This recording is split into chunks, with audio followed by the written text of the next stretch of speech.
আসসালামু আলাইকুম বন্ধুরা, তো কেমন আছেন আপনারা? আশা করি সকালে ভালো আছেন। সবাইকে প্রিয় গদখালি ইউটিউব চ্যানেলের পক্ষ থেকে শুভেচ্ছা স্বাগত জানাচ্ছি। তো আমি যেটা না আজকে দেখাবো গদখালি ফুলের বাজারে ইদানিং ভিডিও দেওয়া হচ্ছে না।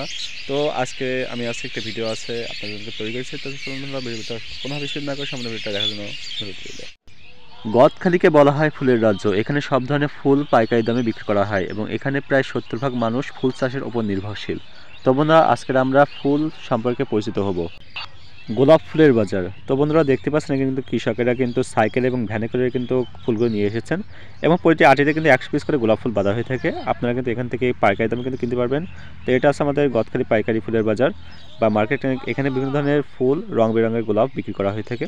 তো বন্ধুরা, এরপর আমরা দেখব চন্দ্রমল্লিকা ফুলের বাজার। দেখতে পাচ্ছেন সাদা এবং হলুদ রঙের চন্দ্রমল্লিকা আমাদের এখানে বিক্রি করা হয় বেশিরভাগ, কিন্তু অন্য ভ্যারাইটিস থাকলেও এখন বর্তমানে তেমনটা নেই। এরপর আমরা দেখব জারবেরা ফুলের বাজার। এটা আছে শেডে বা ঘরে চাষ করা হয়ে থাকে। তো দেখতে পাচ্ছেন এখানে কিন্তু 50 পিস করে কিন্তু হচ্ছে জারবেরা ফুল বাঁধা হয়ে থাকে। তো কৃষকেরা কিন্তু এখানে হচ্ছে জারবেরা ফুলের বাজারটি এখানে গড়ে তুলেছেন।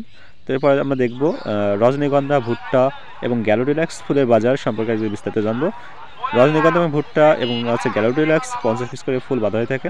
প্রতি আটিতে 50টি করে ফুল থাকে। দেখতে পাচ্ছেন কিন্তু হচ্ছে মৌ কিন্তু ফুলে মৌ করছে। দেখতে পাচ্ছেন অনেক সুন্দর লাগছে দেখতে।